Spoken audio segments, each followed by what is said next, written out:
All right, welcome back to another episode of L.A.M.A.R.R Show, where we love art, music, and real rap meaning real conversation. And if you like the same, click the like, subscribe, comment, and/or share. You could do one, you could do all. Either way, it's never hated and always appreciated. We back with another episode, man, with another person who was on.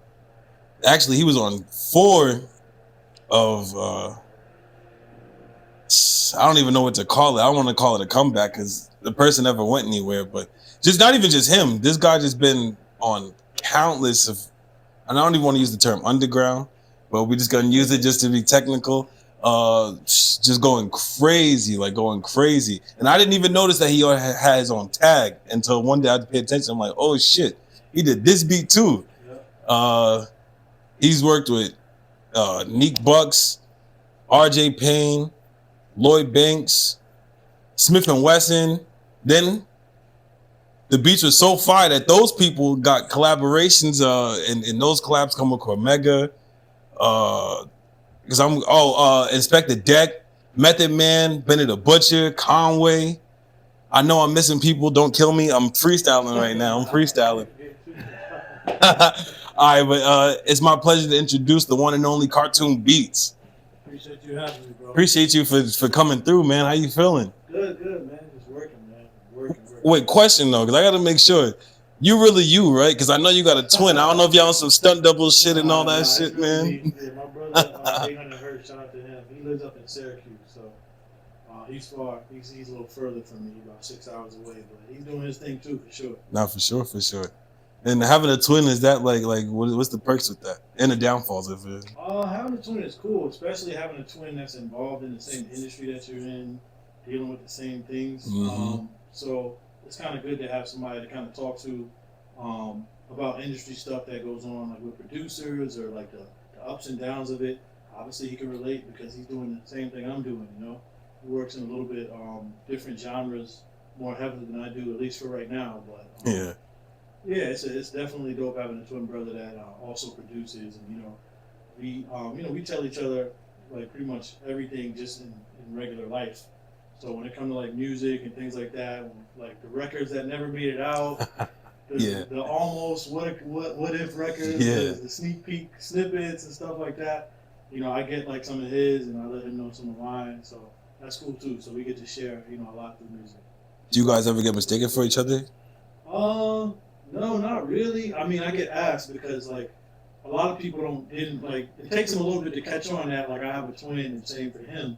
So usually they'll be like, oh yeah, I know you got a twin. I'm talking to the right person, right? I'll get that, but since we're not really like together for a lot of like the music stuff, we don't really get confused too much. But hopefully this year we'll be able to do some more stuff together. I definitely want to start going to more events with him. Yeah, that'll be fine. Networking is important. And easy networking tool is just having a twin and being around artists and they're both produced. And that's fire too, because you could be like, yo, look, today you gonna be me, because I gotta be over here, so I need you to go here and ask this person this and that. Yeah, we probably get away with that. Yeah, now you fucked me up the first time I seen a picture. I was like, yo, what the fuck? I thought you was being funny because I forgot you said it as the caption. It was like, can you tell which one is which or something like that? Yeah, you always do that. You got a couple. I'm like, yeah, but I realize I almost have to do that now because like all your followers, they don't see all your content because like that's true. Yeah, that shit is. So like people that just follow me within the last 2 months, they might not know I have an identical twin. So I do little things like that just to make sure that like people know. And that's why it's also good to rebrand and keep reposting your stuff too for like your new followers and things like that. So. Yeah, and that helps both of you. That's good. That's actually good. I don't want to say it's just because it's marketing, but I'm saying it works. It's hand in hand. You know what I'm saying? It's because you're being genuine and it's hand in hand. So now that's smart. That's super smart. Yeah, that's all. Having a twin is also a good marketing too. That's true. We gotta up it though. We gotta use it a little bit more effectively, which is something that we'll do hopefully this year. And yeah, that'll probably be dope, like a collab tape. Yeah, that'll be fine. We got collabs, and I can make all the kind of beats he does. He can make all the kind of beats I do. We just kind of do our own thing for now, but we definitely gonna be doing like more together and things like that. Like I've sent like Lloyd Banks a few of his beats and vice versa. All right, that's fire. Now that's fire, yo. It's when a family can do it together, man. Right. What better way, man? Exactly. Especially a brother, you know what I'm saying? Like, and a twin brother at that. Like, damn, I'm just thinking about all that shit. Like, definitely a good. it's an advantage, honestly. It's an advantage that we gotta make sure to use. Yeah, because like I said, like dead ass, I could be in two spots at the same time, and then it's like even if somebody mistake one for the other, it could be like, oh shit, well, oh you do beats too, you know what I'm saying? And it's like, Yeah, oh yeah, okay, what do yeah. you got? Like so that's damn, I never even thought about no shit like that. Yeah, that's how it works. So like I said, we just gotta use it more. Yeah, and that's how I well, I mean, followed you before that, Right. but then at the Flush event, I was like, yo, oh shit, and I was like, Yeah, yo, yeah, da, yeah, da, da. yeah, yeah. Nah, yeah, that was a good event, man. Nah, that was a great event. Shout out to Royal Yeah, Flush. shout out to Flush. Keep fighting, keep pushing for his health. He's a good dude. I actually started working with him a little bit before he found out about his diagnosis, so he was already cooking up. And then, like you said, like his whole life changed. And it Yeah, was kind of like a bit of a wake up call for for everybody. everybody because you Yeah, just realize like nothing's promised, you know. So best wishes to him and his family and everything like that. I've got some work on the way with him, God willing. And yeah, like I said, he's a good dude. So shout out to super Flush. good dude, man. Super good dude, man. And that event was crazy, yo. That Yeah, event was, that lineup was crazy. yo, that lineup was crazy, and the performances was crazy. I got some good footage, man. I That shit, bet. Yeah, everybody was there. yo, that shit. You couldn't even move in that. He couldn't even move in that Nah, he shit, yo. couldn't. He Yeah, it couldn't was even packed, move in man. that shit. It was packed. Did you get to see? I mean, did you like? Did anybody else recognize you? Cause you was in the cut though. I know you was chilling, like Yeah, you was in nah, the I cut. went down. I spoke with like Conway. All right, Um, who else? There was a lot of. Now I'm trying to remember who else was there, but it's too much people. yeah, there was a lot of people there. Like I'm I'm starting to be a little bit more connected like with the underground scene. So there was definitely some people that I was like networking with and speaking to. But that's another reason why it's important. I go to shows, show my face a little bit because you don't know who's going to pop up, and it's different to meet people in person and get to talk Hell yeah, versus DMing on Instagram and stuff yeah. like that. So always recommend trying to get yourself out there by going in person when you can, when it makes sense. All right, so let's take it back because we know we jumping all over. Some people who might not know, it's all good though. That's what we do here, man. That's what we do. So originally, where you from? I'm originally from Harlem, actually. Oh Yeah, shit. Harlem. It's on my birth certificate, 140th and Lenox. I lived there for like I think like 10 years. Around the age of like 11, I moved to like 108th Street. Got out of Harlem. The time I grew up, it was crazy there. So my mom wanted to get us out of there. It wasn't a good neighborhood. It was a lot Yeah, of stuff Lennox going Ave. on out Yeah, there. Yeah, it was dangerous. Like I mean, taking out the garbage, literally like you could get shot, and not necessarily like not because people shooting at you, but just because they're on a block. You know how blocks are. yeah, Shooting down the block, you can go out at the wrong time, and all types of stuff can happen. So my mom wanted to get out of that area. We moved to 108th Street on Central Park West. It was a little bit better, but over there started to get a little crazy too. hmm There was things going on there. I remember one time coming downstairs, to go to school, and going down like the flight of stairs. There was like bullet holes in the window, um, where you could see it came through the window, hit like the wall and the steps, and it's like anybody could have been walking down the stairs at that time. So I say that to say eventually my mom, she wanted to get out of New York and like a city environment. yeah. She had enough of it, so we moved down to Florida, and that's where I went to half of like middle school, high school, What part of Florida?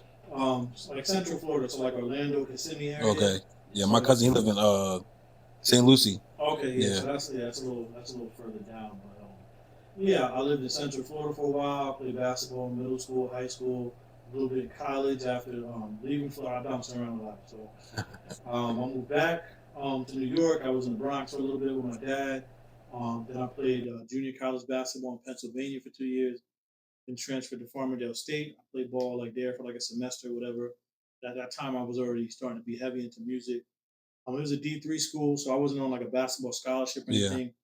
I wanted to take my time and just kind of focus more on music. Reality setting. I wasn't going like to the NBA or nothing like that. Yeah. So I was like, you know what? I got a talent with this music. Let me focus more on that and see what I could do. And that's what brought me to Long Island, where I've been for the last 6, 7 years. So Strong Island. now, yeah, that's Long Island's home now. So, So were you making beats? So you always was into making beats and stuff like that? nah, honestly, I had like I used FL Studio, so I had that on my computer as like a young teenager, like 14, 15, like in high school. But I was an athlete, so I never really had the time to be sitting like crazy. I was always doing sports and stuff after school, but I had that as a program that I just used as kind of like a game. It was fun. Yeah. I didn't really start actually trying to like make beats until like 2012. And that was when I first started playing college ball at the junior college level. Um, so then, when I wasn't playing ball, I was making beats, and then I started trying to get them out there. At the time, it was like SoundCloud, SoundClick, and things like that. Yeah. Started to get people that found it. I made like a little page or whatever, and then like the feedback I got was good. The people around me, a couple of like the college kids, a couple of close friends, they heard it and it was like, "Yo, this isn't like something that is just like just like a fun thing. Like this actually Yeah. sounds good." So I was like, you know what? Let me try to take it serious. I gave myself an official producer name, Cartoon Beatz. Oh, you had it at that time. Yeah, I gave myself that name around that time. What inspired the name? I tell people all the time, man, the name speaks for itself. Cartoons, always been like a big fan of all kinds of cartoons, from like Yeah. Dragon Ball Z to Right on. Marvel or Batman, which is one of my favorite.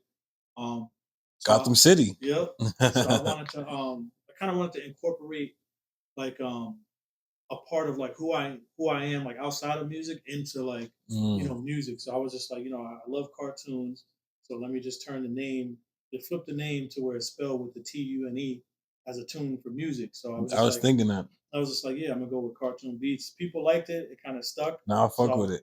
I was just like, yeah, I'm gonna keep that name. And that was the birth of Cartoon Beats. I made a Twitter. And Twitter really gave me the start to my music career, because at that time it was new or newer, Yeah. and that was like the bridge of how regular people could start to be able to reach like celebrities and things like that, connecting through social It was like media. MySpace kind of. They Yeah, changed it. yeah. Yeah, it was like So that. it was a good tool. I started in the era of like a big artist posts like a beat email to their 100,000 Oh followers. yeah, yeah, yeah, yeah, So yeah. as soon as you see it, you gotta be like literally On waiting it. by your computer and send, send, send. So I started to do that, and Did I you have to started. do it one by one? Nah. I was about to say. I put like 4, 5, 6 in an email. I would try to always get like at least 2 emails out. Then you gotta hope it goes through, because they're getting like thousands of So emails. it might crash. So yeah, I actually started to get like feedback like from artists. I got like a couple of early on placements, and then from there they piggybacked off of each other. Stuff picked up from there. I was tweeting like, "Yo, follow me back, trying to send you beats." They got 100,000 of those tweets every day. But as I started to build my name and my resume, started to get some of those follows back. Started to get some of those DMs answered and stuff like that, and Hmm. then I just kind of kept piggybacking from there. And so what was your first placement? I know you. Oh, I forgot his name, but I know I definitely didn't know that you were a part of that song. But I know it was big on. Was it that Piff? You know how they used to have like the singles at the top, Yeah, and it'll be yeah, like the. I forgot the name of that mixtape, but it was like, oh, American Fly. Oh yeah, with Yeah, books. yeah, yeah, yeah, yeah, Yeah, yeah, yeah. I yeah, did yeah, two on there. Did two yeah. on That there. was That was smart because that album. Oh, that I used to always see it. You can see it on the yeah, side and yeah, stuff yeah, like yeah, that. And yeah, yeah. I remember I clicked that, That's and when funny. I You're probably the first person that has caught like that one of those placements I had. I was on those. I was on that Piff Heavy, Spinrilla, Yeah, live mixtapes. Well, those came out. Live mixtapes was up before yeah, yeah, That yeah. Piff at that time. But that Piff was Shit. that was Apple Music before Apple Music, and that Yeah. was a big deal. Like if your tape went diamond, and so my first like big placement was with Dricky Graham, an artist from Jersey. Oh yeah, So yeah, he did snapbacks and tattoos, and I got in touch yeah. with him just as that song started blowing up, and that song went like platinum. So I was a part of his debut mixtape on Dat Piff, hosted by DJ Ill Will. You got to Damn, tap in with ill him on that. will. Yeah. So yeah, I had two placements on there. I started to get in touch with like a bunch of other people. And again, I just kind of piggybacked off of each placement I would get. And I kept reaching out. I still reach out to this day. I use Twitter, I use Instagram, whatever I can. I'm not like too big or too cool. Any mainstream artists, even some of the underground ones, they could probably go back right now to find like a DM from me on Twitter or Yeah. Instagram of me reaching out. And for me, I like the fact that that is there. It shows that I reached out. Like even Lloyd Banks, like when he followed me back on Twitter, after I got like my first placement with him, like I looked in our DMs, and it was a DM that I sent him probably like 2 years prior, trying to get a beat No, email. But yeah, like stuff like that is good context for me, like to yeah. see. Because in the show that you've been a fan, not you just try to hop on. You know what I'm saying? Right. And that's another thing. I make sure I like even when I always look for new artists, I listen to go back and try to listen through like their last project and a couple of their other things. Um, but yeah, like looping back, that was kind of like the start of it. And I just I took advantage of using social media, um, to try to get in touch with people. That was that was definitely a big step to try to get the ball rolling. Yeah. So it was because before Banks, you linked up with RJ first, right? I was around. I'm Or trying it to was like remember. they're It around the was same. literally almost around the same time because I think he just put it out yeah, RJ before. just put it out Yeah. first, but I was speaking to both of them around the same time. But it was fire to get in touch with both of them at the same time because Yeah. they both the caliber of lyricists that they are. Um, the type of music that was doing, it was like kind of went like almost hand Hand in in hand, hand. yeah, that energy, yo, especially when they collabed. I mean, we jumping, but yo, that shit was crazy. Yeah, That shit was that's yeah. crazy. Fire. Yeah, I got in touch with RJ and Banks around the same time. I work just as closely with RJ as I do with Banks. I talk Yeah, to see. RJ like weekly, like Banks every couple of weeks whenever he's working. So me and RJ got a good relationship too. How did you link up with RJ? How'd you even find out about RJ? RJ, I think I might have saw a little clip of him on like Twitter that was starting to go like viral, and then I started like researching and listening, and obviously at the time that I found him, Griselda was like really starting to like Yeah. bubble, and I reached out to him on Twitter, and let's again I find a lot of people on Twitter. I reached out to him on Twitter. I DM'd him. I asked him if he was working on anything. Followed each other back. I got his email. We followed each other on Instagram, and that was pretty much it. Like we um, started working. I started sending him stuff. I was on Leatherface 3. Hmm. I had we actually had three on there, but one got left off because of like sample clearance or something like Yeah. that. So I ended up with two on there, and then from there we kept building. And right after RJ was of course the inevitable one for Yeah. like Banks. So and then from And you there, got 3 on there. yeah, that was a crazy process because how I got in touch with Lloyd Banks was through his engineer Bun B, Jason. Um, I don't even remember how I found him, but like as a producer, you kind of got to be resourceful when looking for connections, especially if you can't run into these people in person. So I think I DM'd him. I was just like, yo, is Banks working on anything or anybody else? He was like, actually, Banks is working on a project right now. When I first heard that, I was just hyped because he hadn't put anything Yeah, out no, in he ain't like a putting minute. out. So I Just was features. yeah, Yeah, he was killing the feature game. yeah. So I was just like, yeah, I'm definitely trying to send. So I was sending to Jason first. It took a little while. Then I got a DM at like it was like 2 in the morning. I saw like the next day he was just like, "Yo, you got a record with Banks? It's crazy. It's fire. Like he loves it." I was like super hyped because I grew up Yeah. listening to Banks. Um, so after that, I was just like, "Yo, that's fire. I got a Lloyd Banks record." So I went on Twitter. I just tweeted it out. I was like, "Yo, I just heard I might have something on the way with Lloyd Banks," and I added him and everything. And then he retweeted it. So when he retweeted it, I was like, okay, so they definitely using this record because Yeah. sometimes you could get a record that might not make it on. Yeah. I was like, but if he retweeted it and he followed me back. I was like, Oh yeah, yeah, it's official. so that means that he feels that strong about the record. And after I'll tell you which one it is after I tell you about the other two. So he felt that strong about that first one. So he followed me back. I DM'd him. I was like, yo, man, obviously been a big fan. I'm hyped. Got a record. Are you done? And I think that's important to let other producers know too. Like I didn't just be like, oh, yo, I got a record. I appreciate it. Thanks. I was just like, yo, you still working? I got more. I got plenty more. He was Mm. like, yep. So he gave me his direct email because I know Jason was getting emails from, tons of other Yeah. producers. I was like, if I could send this to Banks direct, I could make something happen. So I sent him like another batch. He picked out one. He was like, "Yo, this is this is crazy. I'm definitely using this."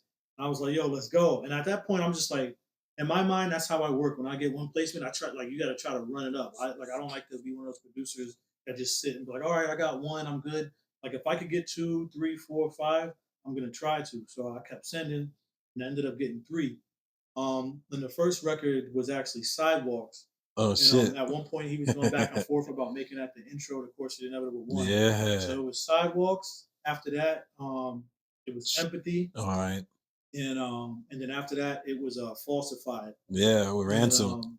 yeah, so and at that time, I didn't know who the features was going to be either. So at that, I would have just been happy even if it was just Banks to have three records. Yeah. So then like he rolled every. I remember he rolled everything out. At first, it was like It was like Sidewalks, it was Empathy, and it was Falsified. And then I saw the Ransom feature. And I was like, that's fire, because I was at that time I was reaching out to Ransom too and sending him stuff. And then he told me himself like the Freddie Gibbs vocals came in like at the last minute. That's why when you went back to his post, he had like two different track lists where at first Freddie Gibbs wasn't on there as a feature, and then like he rolled out another track list, and then he added Freddie Gibbs, and Yeah. that was fire because obviously at that time Freddie Gibbs was like, and he still is one of Yeah, the he's still hell biggest. yeah. I don't even consider him underground. Like Yeah. I consider him like mainstream. So like that was super fire. Like it was like a couple days before it dropped. He put that up, and I was just hyped. I was like, wow, I got 3 records on Lloyd Banks, pretty much Yeah. comeback album essentially, and got Ransom and Freddie Freddie Gibbs on there. Gibbs. And the backstory I had with Freddie Gibbs is back in like 2014, like we followed each other on Twitter. I was sending him beats. I forget exactly which year it was, but I had some beats that he wanted to work on. So I sent Gibbs stuff like a long time ago. Whatever happened, we kind of just lost touch. He had like a little bit of like a hiatus. Yeah, I yeah, didn't know he yeah. was figuring out like his like label situation, but like he gave me his number a while back, and then we just never been back in touch. So the fact that it was like the Lloyd Full Banks that kind circle. of got us like back Yeah. in touch. So I tweeted that. I DM'd him too, and I was just like, "Yo, that's crazy that like it was almost like 10 years ago. We was like chopping it up about getting Word. some records done, and now we both now we got a record connected through like Lloyd Banks. So he ended up giving me his contact then, and I kept that contact too. But I actually found that to happen like a lot throughout like my music career. Just like artists that I reach out before getting connected through like other artists. Like same thing with like Conway, Benny the Butcher ended up being features as I was trying to like reach out to them, working with their artists and things like that. But that was kind of how like the underground scene, if you want to call it that, started Yeah. to get rolling for me. Yeah, and it's crazy because it went rolling for you because you not only did you just get like the ransom because that wasn't even most of the people that was on those features. It was kind of like yo, I be calling him like Method Man. I call him like ever since 2019. I call him like COVID Meth. Like ever since COVID, he been going crazy on the features. Like Right. to some people who not tapped in, it's like yo, he's even getting bet. Like to me, you know what I'm saying? Like Yeah. yo, he gets better. All of them, like Ransom went crazy. Banks went crazy. Freddie Gibbs, Conway, and Benny.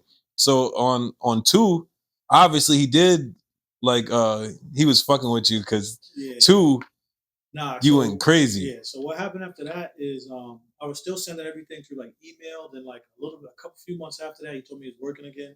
He gave me like his direct number. Hmm. And that's when I really turned it up. I was just like, yo, right now, I was just like, I knew he's working on a project. I was like, I'm just gonna devote like all like a lot of my efforts to like building this project. He's starting from scratch. And if I got 3 placements on Hmm. Course the Inevitable one on a project that was pretty much almost all done at that time. Like Sidewalks was supposed to be like the last track, and I ended up getting two more on there because he felt that strongly about the beats. So I started building. I was sending him like a week, probably like 25, 30 beats a week. And he just like he got in like a zone, like a writing zone where he was just knocking, he was like just telling me like he was like, I want that one, that record's done. And somehow it got up to like 8 records, and I was just like, yo, that's crazy because that's half an You got album. more than half because I Yeah, think it was only 14 on the second one. yeah. Yeah. So yeah, we got up to 8 on that. That was dope too. And then at that time, we started to build a bit of a relationship more. So I would ask him like who he had any ideas of who he's gonna put on the records and stuff. So he told me like a little bit before he was getting like Conway, Benny, Benny, Davies, Davies, Votto. Votto. Oh yeah, you got the council on. Oh yeah, you did the I did count. all the Oh council yeah, records so far. Beside like that, he's done on his album. yeah. So I did like I did that one. I did the one on like part 3. So that was a cool experience too. And then having direct line to him to be able to send him stuff whenever you want is it was clutch. And Yeah. he obviously gravitated towards my sound and everything. So we just kept building, and that's how we got Course the Inevitable too. And for people who don't know, which songs did you produce on two, man? Oh man, like um Impact, Yeah, Impact, Menace, Traffic, Traffic, um, On My Way Through Hell, Socialize, Socialize. Menace, Yeah, because that was a single too. Yeah, Menace was a Yeah. single, and I know I'm missing something. I'm thrown off right now too. We only named one. We named Traffic.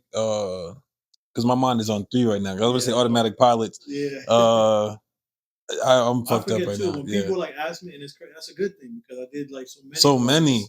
It's hard to keep up with them. After this, I'm gonna be like, fuck, I forgot to name this one, that one, that one. But nah, yeah. That's Yeah, that was fire. And again, like even if I wasn't all over these projects, like I still would have listened to him. I've always been like a Lloyd Banks fan, to be into his music. So just to be a part of like like such a big part of his project and just his overall comeback is like it's fire. It's yeah. special. That trilogy is is crazy. Yeah, Like sure. the people that you worked with, like him and RJ Payne, I feel like, especially RJ Payne, I feel like RJ Payne, in a sense, is gonna be like a big L to me, where it's like, yo, he's bugging, like he doesn't miss. His Right. bars is crazy, and unfortunately, y'all might not really tap in until what I'm saying. He's not with us. Hopefully, it's not like that. Hopefully, more people do tap in Whoa, with RJ Payne. oh, he's doing his thing. No, that's what I'm saying. He doing his thing. Like it's like one of those. If you know, you know. You know what I'm Yeah, saying? Like yeah. Nah, super happy for him too. me too, He man. just dropped a record with Busta. Yeah, his feature game is crazy. Yeah, I did the joint with him and Banks. Man, I did the record with him, Bun B, Oh, and that too. Yeah. Let's talk about that one real That quick. was crazy. Yeah, that's crazy. That project is crazy too. Ice-T, he's not doing a lot of like rapping. Like people like they'll sample his voice. Mhm. He'll do like narrating Skits, stuff yeah. like that. But he's not like rapping on a lot of people's records. So the fact that like RJ and Ice-T is like a mentor to RJ, so they got a real close relationship. The fact that I got RJ, Ice-T, and Bun B And all on Bun one B. record, it's crazy. And the record came out like fire. Crazy, So yo. that was dope. The Inspectah Deck and Method Man. Yeah, that shit was good. I ain't gonna lie, I didn't know you did that until till like a few weeks ago. I Yeah, was I like, did yo, that. what the fuck? On Leatherface 3, I did Blood Everywhere with Redman too. Yeah, I knew that one. So Yeah. I forgot about that. So yeah, like RJ put together like some great projects with some great features with some legends. Legends. So those help like kind of liaison me into relationships or trying to have relationships with them too. And I'm working with Method Man now. I'm sending him stuff. So um again, you just kind of got to utilize that, and you never know. That's kind of what I realized, that like a placement or feature like with one artist is going to lead you into another if you don't run into that artist yourself. So that's all a part of the game. Because it's mad different connections. You might run into an engineer, you might run into a producer, you might run into the cameraman, the assistant. Yeah. Absolutely. That's why it's just being cool with people too. Like it's not like you gotta force it. You know what I'm saying? It's like, just be yourself, and that's another thing. I'm like super humble. Like I'm out at shows and stuff like that. Like I treat everybody the same, and like people are like, oh, like they know like the name. Yeah. They're not too familiar with the face yet. They're like, I've been places where like I'm just humbly walking around introducing myself. They're like, oh yo, Cartune, oh I know who you are. That's crazy. That's you. So like it's that takes some getting used to too, that your name is getting out there. But they say sometimes in music, like your name will precede you before like you do, especially as a producer, you're a little bit behind the scenes. But yeah, it's a blessing, man, and I'm glad to be able to build off of the early success I had with pretty much all of my production, like with Lloyd Banks and other artists and things like that. And are there, well, before we get there, so all right, now how did 3 go? How did you get in on 3? 3 was kind of like the same. He actually told me that this was one of the times where he kind of told me the theme of the project. So Pieces of My Pain. He was like, "This is gonna be like real heartfelt. I got like a lot of stuff I want to get off my chest and things like that." And you can tell sonically how it sound like even the production sounds so much different than the first two. The first two more turned. Like it's like the energy is just like it's grittier. More turn. That was also when I started to make a transition too. Just as a producer to say I want to kind of develop, like I have like the boom bap sound, but I kind of want to develop more of like my sound into it. Not that I didn't on the first 2 albums, but I would say like on the first 2 albums I was kind of trying to cater more to like making sure it's a little like grimy and stuff like that, which I'm always able to do. But on What's Inevitable 3, I was like, I got an opportunity to really showcase like a different side of like my production, and that's why songs like Invisible and like it doesn't really it has boom bap drums, but it doesn't sound like typical like boom bap Yeah, at it's not all. like even the drums not only like the snare might not be right on the 2 and the 4. You know what I'm saying? Like Yeah, isn't like it's not like your typical like boom bap like automatic pilot like LSD. LSD like the melodies and Yo, stuff like yo, that's that. what the samples. Deceitful Oh, Seafood Intentions was the intentions. label. Yeah, I'm Yeah, bugging because I was about to say the wrong word. I was going to say inevitable. Nah, but like on those samples, yeah, how you explain it, like you can really feel the pain. Like even the samples used, like it's like it's crying. You know what I'm saying? Like yeah. And that's that was the official. thing. And the crazy thing is that people like um I've only used one actual sample with Lloyd Banks, and that's on Halloween Havoc 4. All the melodies that I've used for Lloyd Banks, those are all from scratch. Oh I shit. make them. Um, I kind of like I design them and I do like little different things to Yeah, them, no, it's and then official. I add drums and a bass. Um, so yeah, it really gets to showcase when people know that it really gets to showcase like my creative side. But Mm-hmm. Horse Inevitable 3 was my favorite because it got like Banks being like introspective, and I've listened to like a lot of like Lloyd Banks stuff like that, and he's never really like got like opened up on an album, Yeah, like on a like just whole album. well, Yeah, not even just an album, just in general, not even in interviews like about like like the personal stuff he was yeah, going yeah, through yeah. and like dealing with, like in his hiatus and things like that. And if people are like, they always ask like, "Oh, what happened like with Lloyd Banks? I wonder what was going on." And it's like if you listen close enough, he's Yeah, he telling you. telling you, yeah. You can listen to all All three three. albums, and you'll be like, "Oh, okay, so it makes sense." Like there was like a lot, and that's just for me as like a listener. From a listener standpoint, I love like the album. So to be like a producer on it was like, it was almost like a milestone for me because that's the type of music that I like. Those are like albums that I listen to like forever. Yeah, that pain, like when they like, Yeah, when they're yeah, really talking about something, I love that kind of. yeah. LSD, yo, that's one of my favorite. It's not my. It's hard to pick which one of my favorite, but LSD is just like one of my favorites. And like, It was his too, and the funny thing is like we both knew that was gonna be special like immediately because yo, when I sent him the beat, he said he was like, first, like there was he wanted the beat. He was thinking about putting it on like another project because LSD was like a late addition to Cody 3 mm. because there was already a lot on it. He was just like, nah, I gotta put this on there. Because I actually like he picked that beat out a while ago, and then I actually resent it to him.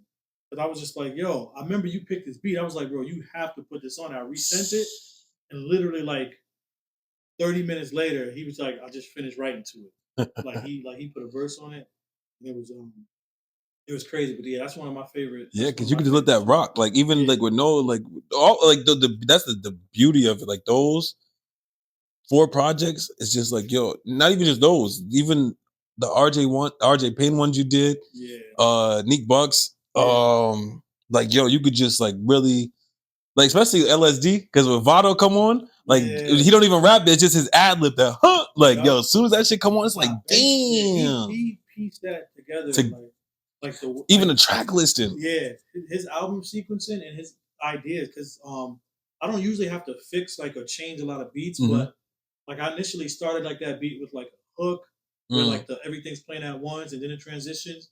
And he was just like, nah. He was like, I wanted to just. He was like, I just want the beat to just come in, like no Mm-hmm. lead in, nothing. The beat just start Yeah. playing because he had already envisioned how he wanted the track to go and how he wanted Vado to feature. And I was like, okay, so I did that. And then once I heard the track, I was like, yeah, it makes sense. Yo, I was like, yeah, he yeah, performed that shit. I seen him perform that shit, man. And Vado came crazy. out the cut. Did you go to that show at Sony I Hall? was there. I was on stage. He Yeah, was on yeah, stage. Yo, yeah, so much people. My phone died and everything. I bought my records there.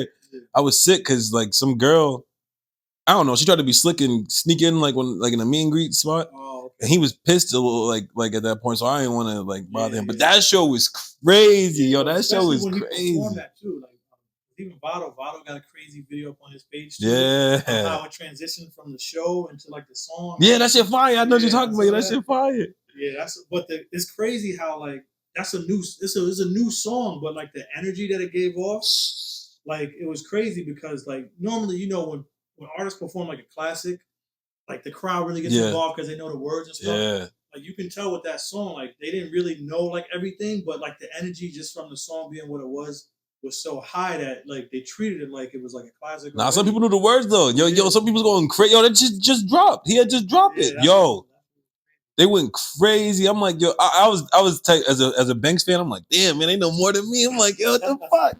Nah, but that show was crazy, man. Like, and just that energy on that album is just crazy. I don't even want to leave off like terminology. I've been doing a lot of work with Term. Oh, we was gonna get to that with Term. Yeah, shout out to Murder Mass, man. They going crazy out there. Yeah, like Start Finish Repeat, that album. So the track I did with Paul Wall and I had a crazy relationship, but I had like a little like social media relationship with Paul Wall too. He was another one back in 2014. Before then, we were DMing about me trying to send him like some beats and stuff like that, and then we ended up connecting on a track from Terminology. So when I say like a lot of stuff in music is like full circle, it really works like that sometimes. That ass, because I we grew up like Paul Wall was big for like people who older than us. They don't really get, but Paul Wall was huge. Yo, Paul Wall was crazy. And people sleep around like yo. He can rap. And the thing is, he was always rapping. Always sitting sideways. Yeah. No regular that's not shit. Mumble rap. Yeah, nah. He just got an accent. I think that's what. So now we spoke about the South. Would you are there any artists from the South that you would like to work with? Full of them, man. Oh, you went in Florida. I'm bugging. Yeah. Like that actually helped like my production. Like my ear is not just like a New York ear. It's everything. And that's why I can make everything.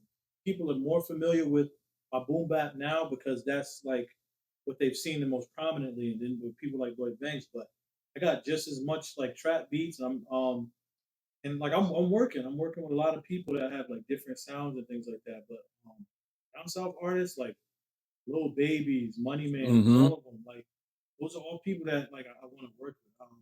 Right during the start of COVID and the pandemic, like I posted a beat and Money Man DM'd me and asked for it. That's before Instagram went and changed the algorithm. Like back then, like all your followers could see your post, and then like through COVID, it changed it where they can't. But especially Reels. That was really what was helping too, because I was I post a beat and I would tag like 4 or 5 artists, and that was when like they would see it.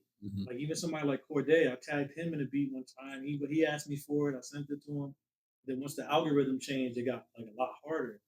So I had to start. I was like, yeah, I got to start popping up to shows more in person. But yeah, like my production range varies, and this year definitely, I think people are gonna get to see that.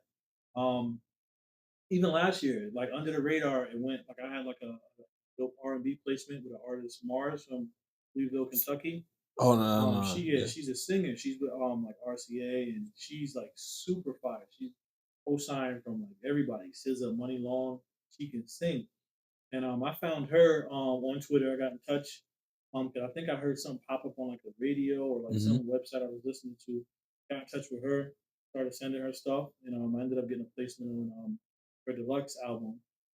And that's another thing. Like people wouldn't expect for me to be able to, from what they hear, like from the boom bap, they wouldn't expect me to be able to make R&B beats. But I do a lot of different production. Like I like to keep like a very broad spectrum of what I make.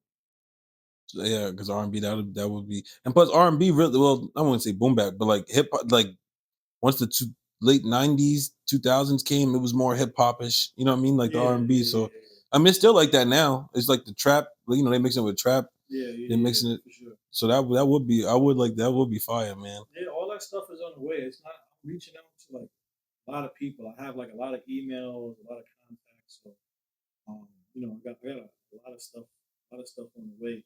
And part of it as a producer, you don't control when they release it too. I done had tracks that came out last year that was done for 2 years. Yeah. I got tracks like that's gonna come out this year that was done for 2 years. So you don't always control when they release it. All you can do is just keep lining them up. Getting the songs done.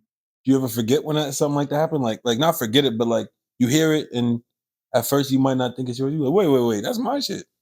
No, I don't like. I mean, if they do the business right, they'll reach out to you beforehand. But there's times I forget about like that stuff. I forgot about now. People, I've been sending beats.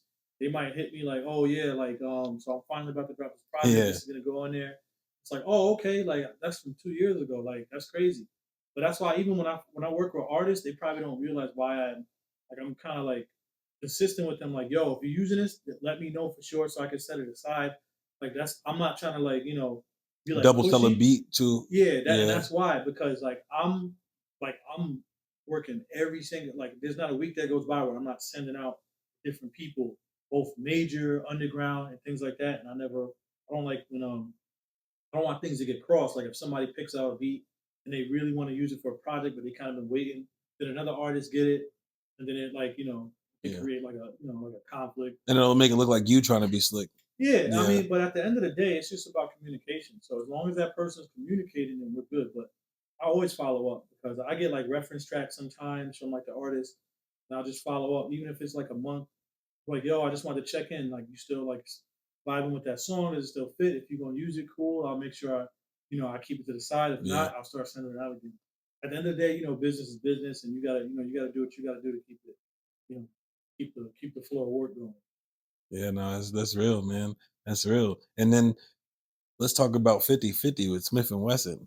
That was fire, and that came about that was a quick turnaround for that because shout out to Terminology too. I'm working with Term on his technology album. He's dropping an album with Tech from Smith and Yeah, Wesson. Um, so I got something on there. Um, where what event did the funny thing is like Tech I reached out to Tech like 3-4 years ago too through DM. I sent stuff. He just might not have checked it or it just might not have fit at the time. But I ran into Tech. Might have been at the Trill Static 3. okay. Um, that's Bun B's album Yeah, with Static Select. in Like the lower, they do that on the Lower East Side. yeah. Yeah, So I went there just to pop up as a guest and network and things like that. And I ran into Tech, and he loves the record that we did with Term. So I got his contact information and everything like that directly. I got like his number, and then he was just like, "Yo, man," he was like, we need something else." I started sending him stuff, and then we were working on that, and that's how 50-50 was born. He put Steel on there, yeah, and he sent me the reference. It was like crazy. Like the record sounded like it was just fire. And then he was just like, "Yeah, I'm trying to get this out ASAP." So they went through like all like the all the steps to get the yeah, record together, and then they put it out. And that was a suit for me. That was one of the quickest turnarounds that I've had as a producer. yeah. Because normally you got to wait a while. They got to figure it out. They wanted the record out, so shout out to Smif-N-Wessun and Super good dudes, man. Super yeah, nah, cool, they're bro. super Super cool, cool, super bro. humble, obviously like legends, Yeah, yeah, yeah. legend. So to do it like And no, like they just chill, like it's just normal. Like you yeah, won't even know they in the spot, probably. right, yeah, to do a single for them, that's another big deal. So I'm blessed to like be working with like a lot of like the legends and the pioneers. Yeah. Leading into that, I don't like you familiar with like Tamel, Rakim's son? Mm-mm. Yeah, I'm I working with seen them, but I yeah, didn't. I got an EP done with him. Um, Rakim got a pack of my beats too. So Yeah, I saw you. I saw you together a lot and stuff like yeah, I that. Yeah. pulled up. So I started working. Like Tamel reached out to me. I listened to his music. I heard of him before, and I knew his music. But like he reached out and was like trying to work. So I was just like, yeah, definitely. I listened. I was like, yeah, he's fired. So I was just like, yeah, we'll put something together. Um, and I kind of was just like, yo. Also, if your pop's working too, you obviously I got beats. So we kind of just built off of that.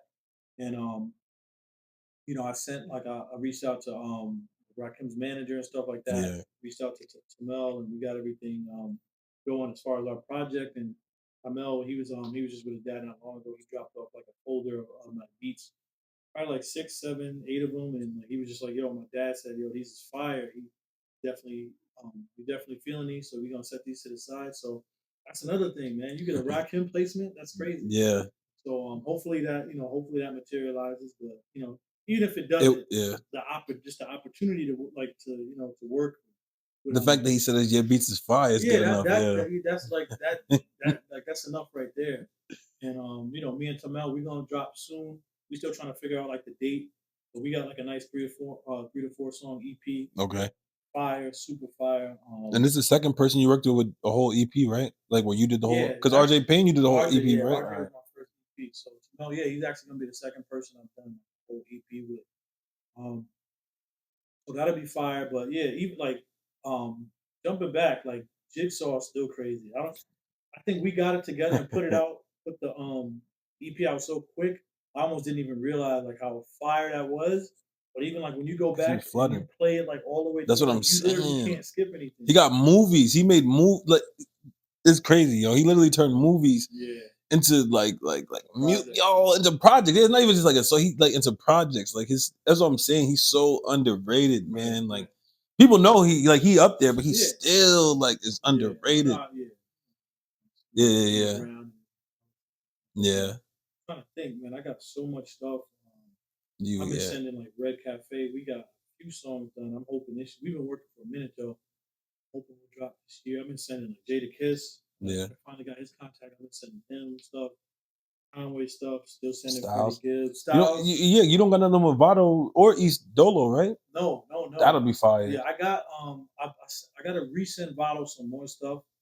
Um, especially now, shout out to Votto. He's doing his thing right now with like Mary J and the Him records. too. He's Like, on fire. yeah. East, I got like his email, but he's somebody I kind of got to run into in person again and Yeah. get like a direct contact. And but yeah, I like I'm sending so many people stuff right now that I can barely keep up. But that's that's how I try to keep keep the ball rolling. It's just keep working and like don't get complacent. Like don't be Mm. too big to reach out to people and Hmm. stuff like. I don't have no problem sending like DMs and stuff. I don't necessarily have to because really I can just kind of wait until stuff start dropping at like some of the bigger records and then just wait for people to reach out to me. But like I like to keep working and I like to. I'm my focus right now is just building like a crazy catalog that He already got it. yeah that I mean to But keep to keep it stacking going, off of that's that good. Nah, because yeah. as a producer especially that's important just stacking the placements and utilizing when you got like a buzz because you never know when it could run out when it could Hmm. stop it gets harder.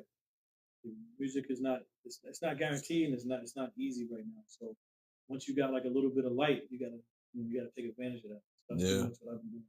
And I like how you don't stay, I want to say stagnant. Like you don't really like you could have been like, oh, I got an iced tea and a Bun B placement. I'm good. Yeah, You yeah, yeah. kept going.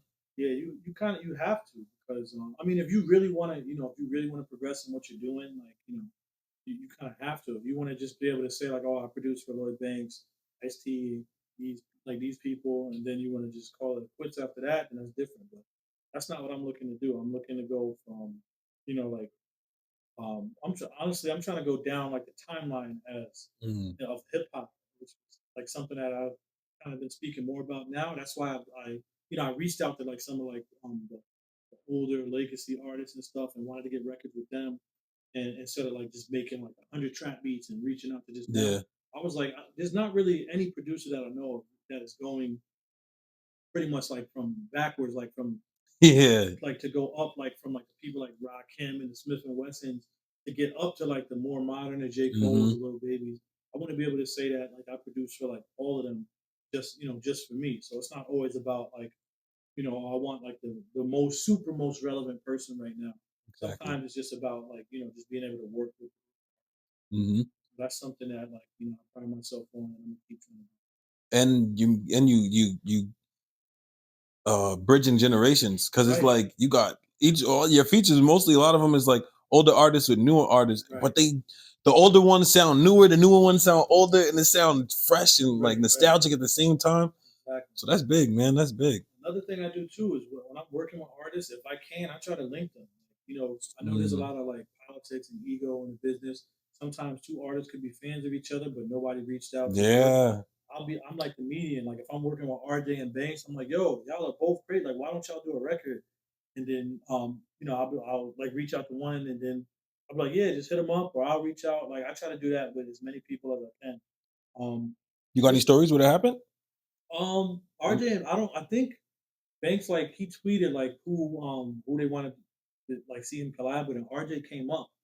Um, but I told Banks I was already working with like RJ, and obviously I produced Banks versus Payne, Yeah. so I did the record that they did together. Um, I think who else? I don't whoever it is, whoever it is. I'm working with like Euro Drew right now. Okay.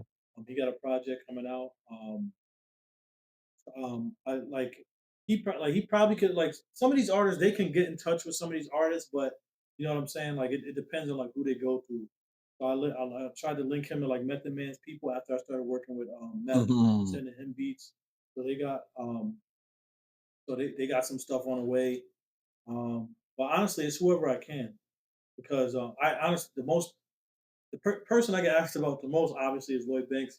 A lot of artists reach out to me like, "Yo, is he doing features?" And I'm like, "Yo, I don't know. He's kind of picky, but like I can." The thing is, I can't get nobody a Lloyd Banks feature. Yeah. I can maybe let him know that somebody's interested, that maybe he didn't see the DM, Hmm. but he's not gonna do it because I asked him. But No, he very strategic. yeah, so I tell people like, yeah, I'll let him know, and if you want to do it, he'll reach out or he'll answer when you reach out. But yeah, because I work so close with Banks, a lot of people they reach out to me, yo, what's good with a feature, and I try to keep it like you gotta be careful. You don't want to be like, oh yeah, he'll do the feature and get into like all that Yeah. because you don't know if he'll do it. You don't know, Then it's like you told me. He said, right? Yeah. yeah, So I don't do that. All I say is like all I can say is I'll ask. That's it. yeah. And that's I don't ask for everybody. If it's like an artist I'm working with or somebody that's like reputable or I know that's gonna you know benefit like one of them, then I'll do that. Because again, I'll get you'd be surprised the DMs I'll be getting from like artists, producers. Yo, I'm trying to reach Banks, how this and that. I'm just No, like, I yo, bet because I'm telling you, that shit went crazy. Like dude, that's what I'm saying. I listened to RJ Payne before, like obviously before these came out, right. but I didn't notice. You know what I'm saying? I didn't notice until I heard this, and then I heard the tag, and I'm like, wait, I heard this tag before, and I'm like, Yeah. yo, I didn't know he did that shit. So I had to reach out. I definitely had to reach Yeah, out. no, Like, definitely appreciate no, of course. Like, and speaking of that, because like producers don't really get enough love. Like, you know what I'm saying? it. Or Yeah, how do you feel about it? How you feel it's about it? no, it's tough because especially right now, the value of the producer, unless you're like in the top 10, is like down. Where like there's so many producers that's like so willing to to get on for nothing that it makes it hard for the producers Mm, that are like trying to make a living and create an income off of it. Because you got like you got 13, 14-year-old producers that are like, yo, about I don't care about like an event. I don't care about pub. I don't care about anything. I mm, just want the placement. Like, and a lot of artists, it's in some ways it's like it's a business strategy. You're trying to be cost efficient, so it might be best to try to work with some of those producers. And other times it's not. Other times you get what you like. When you get what you pay for. So as far as producers getting love, it's not easy. But I just realized you got to brand yourself. You got to build your own name. You can't necessarily rely on an artist to blow you up or promote you because there's a lot that goes with that. Like sometimes, like Banks is pretty good with yeah, now Banks is good with like tagging artists. He's good with like producers and things like that. So yeah, you just really gotta shine a light on yourself. That's something that I realized that I needed to do and start working on. And I was just like utilizing my social media to do that. As a producer, you're a brand and you're a big part of music. You're half of what somebody hears. So you gotta use that to your advantage. Um, but yeah, I mean, it's all right. As you like, as you build your name up, you start to get the love and you start to get appreciated and things like that. But it's not easy. Not easy in the game as a producer right now. So you just got to climb the ladder and keep going. Try not to take it like too personal, but also keep note because like I said, everything comes back full circle. And, there's artists that are kind of some artists might treat you a little funny if they don't think you're as popular as they want you to be, but that works as a double edged sword. Like I could for all anybody knows, I could have a song with like J. Cole or Drake drop yeah. tomorrow, and then that whole narrative changes. All those Hmm. artists are like, "Yo, my bad, I ain't see your DM." I had stuff like that like happen. Oh, like I see you doing this. You don't take it personal. You just realize that's part of the game and that's Yeah. part of like what comes with it. And you have to be strategic yourself. You gotta Mm. like learn how to use some of that like in your favor. So I've gotten close to like some major placements. I had I didn't really even speak about it like on social media, but I had like some beats slip through like Drake's hands on the last minute get left off of one of his projects, and but the fact that like a record was cut lets me know that like I'm going in the right direction. Yeah. He heard it was a collab with another artist that I did that was working with like some more mainstream artists. So shout out to him, shout out to AK. But just the fact that like he heard something that I did, and and liked it enough to record for it, like to record to it, like that. That just lets you know. And literally, I was probably a few songs away from, that's a game changer. That takes you in a different stratosphere.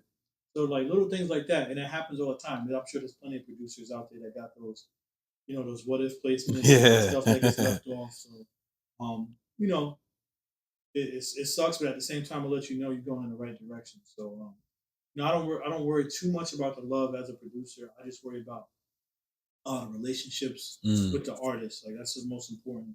And I try to like emphasize building directly with the artist because it's hard when you're going through 3 and 4 people. You sending beats to a manager who's sending it to the head manager who's then sending it to the artist and things like that. If you can get a direct contact with the artist, get the beat to the artist because even there's some A&Rs that are like very good at their jobs and stuff, and then there's some that like they pick and choose. They're gonna send their homeboys beats, or they're gonna pick beats that they want to hear them on. I've had that happen where I've sent beats to like an A&R for an artist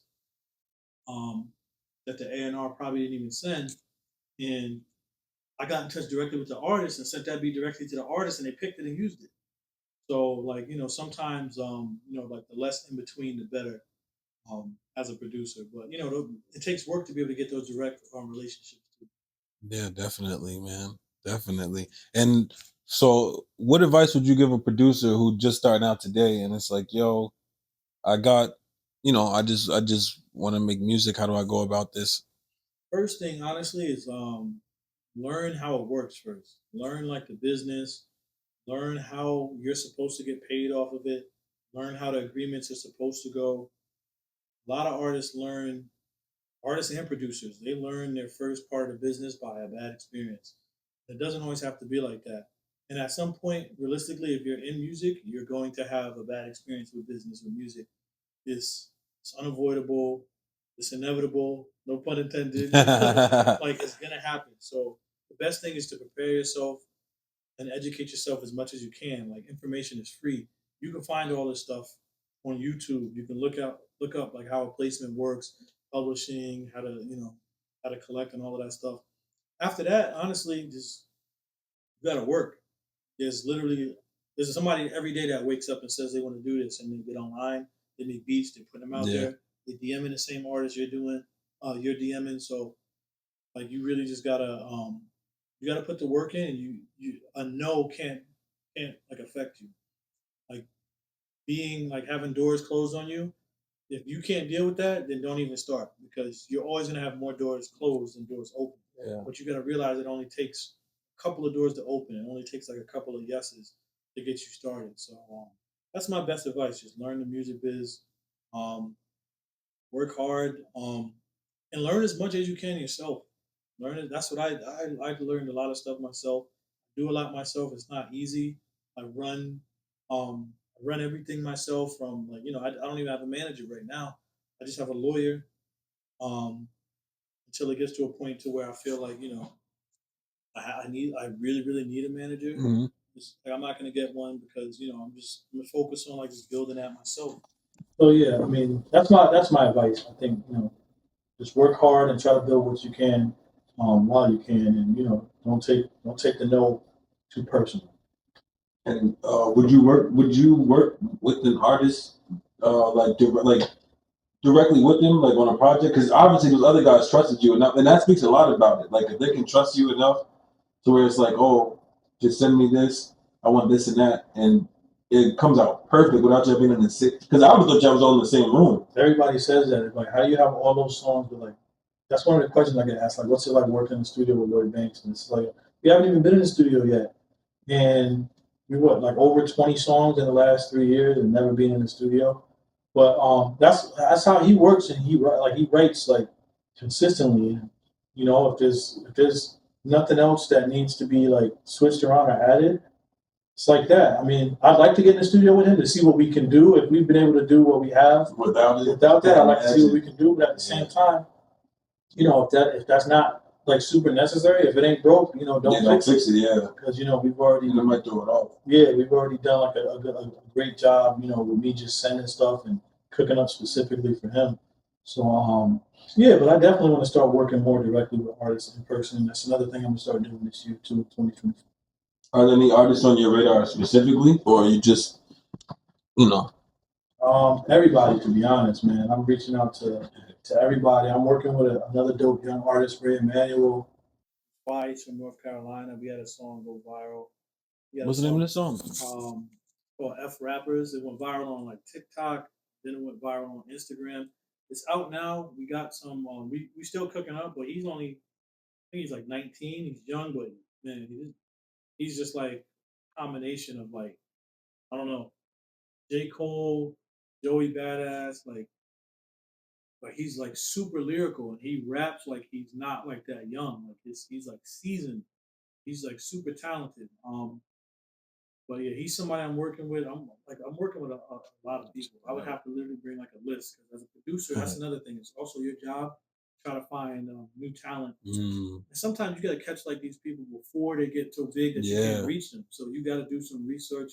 I take time out of my week to like devote time to trying to do that a couple of times. Find somebody, see if there's somebody like you can build with because you never know. You might create the next J. Cole. Yeah. Or so the next sound. Yeah, so it's important to do that too. So that's pretty much what I do. I got a lot of stuff on the way. Um, I try not to say like what I know for sure is coming out because sometimes like you can have a whole project set to come out and it doesn't come out, but just know I'm working with a lot of people. I told you people I'm sending to, obviously sending a ton of stuff to like Banks, RJ. I've been sending like the Jadakiss now. Like Belly, somebody I just got. Oh, Belly, with. yeah. Been sending him stuff.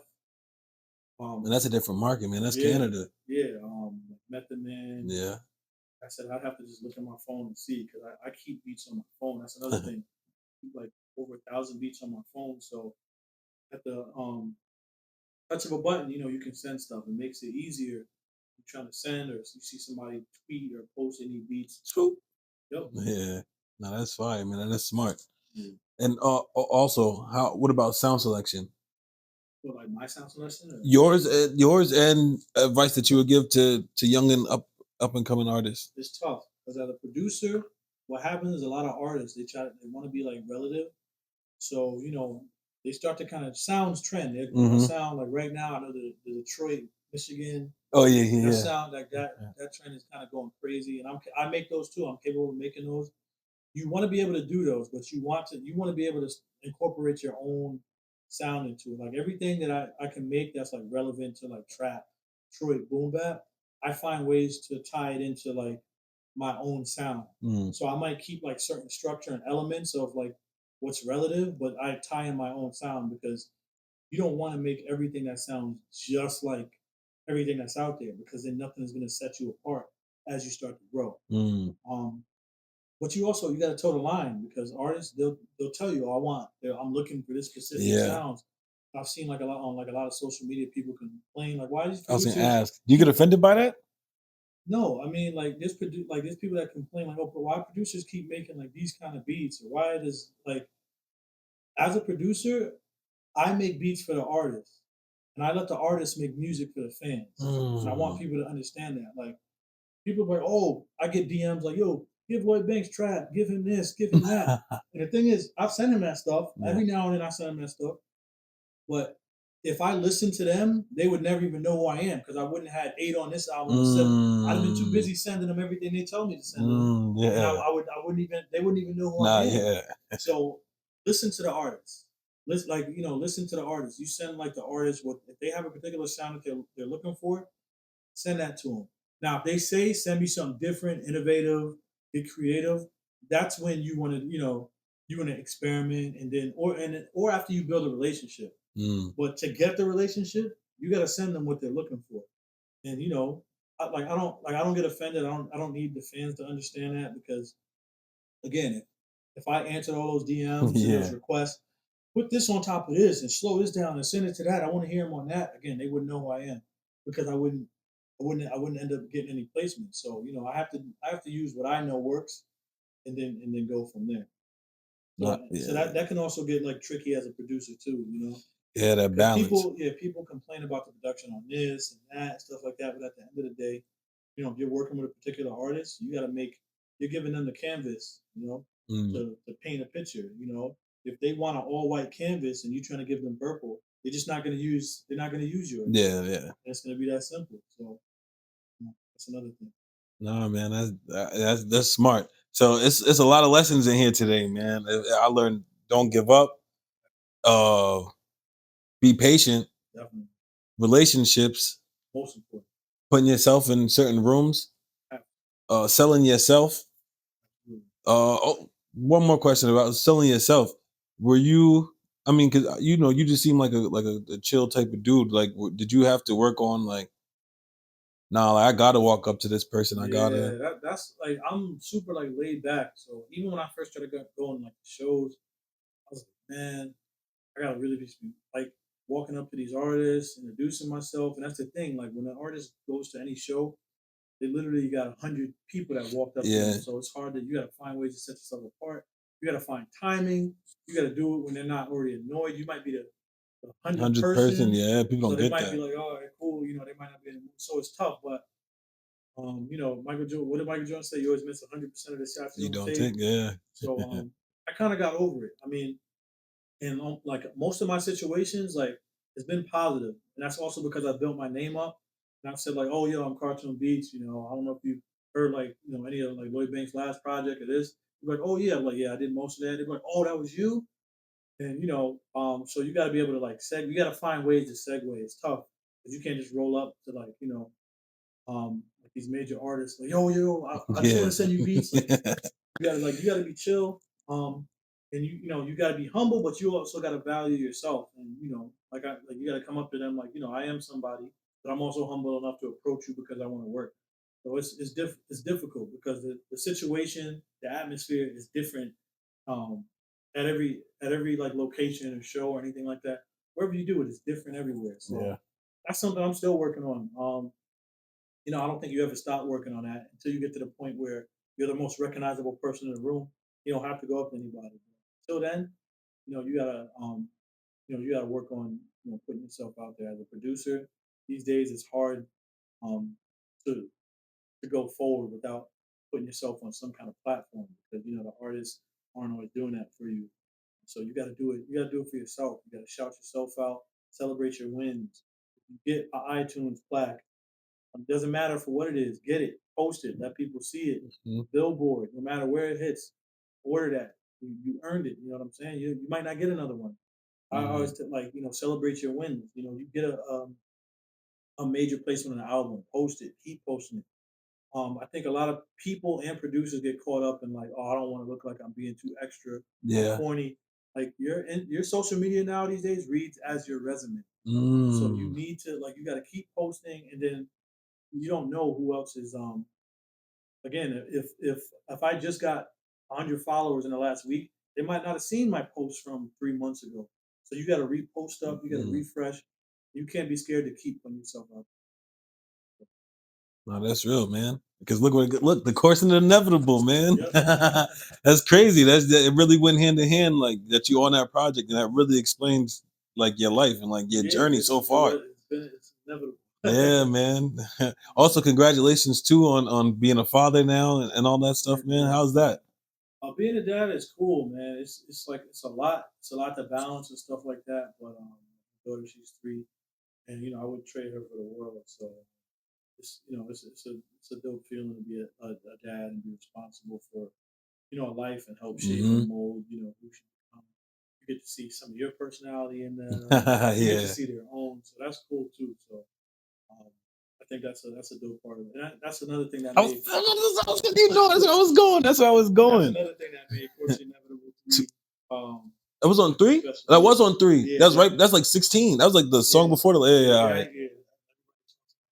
That is a real song. You know. Yeah, that song, man. Like it started to go like viral a little bit too. Like it was getting like used a lot on like TikTok and stuff like Mm-hmm. that. But again, to be a part of like such a powerful song like that, to have the production on it, that means something to To me, you, to both of y'all, and like yeah, it'll mean something to me like later on as I get older, yeah, as like my daughter when she grows up, I can say like, oh, like listen to this song, and it's about like a daughter and a little girl, and like, I made that. So it's crazy because like Lloyd Banks, he has a daughter too. So on like for both of us to contribute to a song like that is, it's special. So there's meaning in music too outside of like did it chart, did it Yeah, make this, did exactly. it so Because it charted in people's hearts. right, right. That's what matters. I got so many messages about Course Inevitable 3, about that album changing people's lives, saving Yeah. people's Yo, lives. yo, oh yeah. Voices. We didn't even talk about voices. Yeah, Oh my. voices. Yo, like that's what like Nas had that was written. You know what I'm saying? And it's Yeah. like that's a statement that's real. Like it was written for this to happen. Like the course of the inevitable is like, yo, that shit is real. Like Right. Those are records that like as time goes on, they're just gonna start to mean more like to the people, to the listeners, and even like to myself. Because it is crazy getting like fans that like reaching out saying like I was crying listening to this, yeah. like this beat, the soundscape, like his lyrics is crazy. So like I'm in perspective, I'm changing people's lives. You know what I'm saying? Like got messages from people saying like they was in real dark places and they listen to like some of those songs and they want to keep going and things like that. To be a part of that is like crazy. Not having met like these people, you just made that through your music, so that's important. Yeah, man. Nah, yo, you killed that, man. Like that Appreciate whole that. sound, like, and now that I hear it, and you told me that you just did the melodies, there's no samples. It's like, damn, because I was looking for the samples. I'm like, yo, Yeah, what song did he sample this yeah, you're from? not gonna Damn, find man. those. Damn, nah, that you did that, man. What else you got going on before? Like, wait, first, where can the people follow you? Where can they find you? I'm Cartoon Beats on everything. CartuneBeatz. You can follow me on Twitter, Instagram. I got a Facebook page, but this year I'm gonna work on doing like some more branding just for me. Yeah, I'll probably get an instrumental tape out I was there. gonna ask that. Get a vinyl, especially Yeah, for your boy, man. Get a I vinyl, got man. you, bro. I'm gonna start putting out some more stuff and really branding myself. The last few years, I just wanted to focus, like I said, on building my resume, which I've done. I want to keep doing hmm that, but I want to also work on now building myself more as a brand, as an individual. Um, so I got a lot of stuff on the way. This year I want to release like a single, like myself, not me rapping, I but was about to just ask. I was about not me to rapping, ask.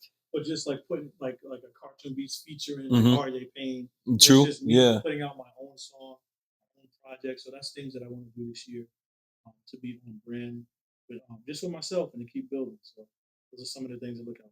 We here for it, man. We here for it, man. All right, man. Y'all heard it here first. Thank you again for coming. Also, yeah, make sure y'all follow him because he doing beat break. If you a producer, make sure that y'all rapper, producer, it don't matter who you are, do your homework. Make sure y'all follow him because he doing beat breakdowns. He's reachable, you know what I'm saying? So definitely tap in. We gotta get these signed. I definitely gotta get you to sign these. I bought the silver market too. All right, and that's real rap.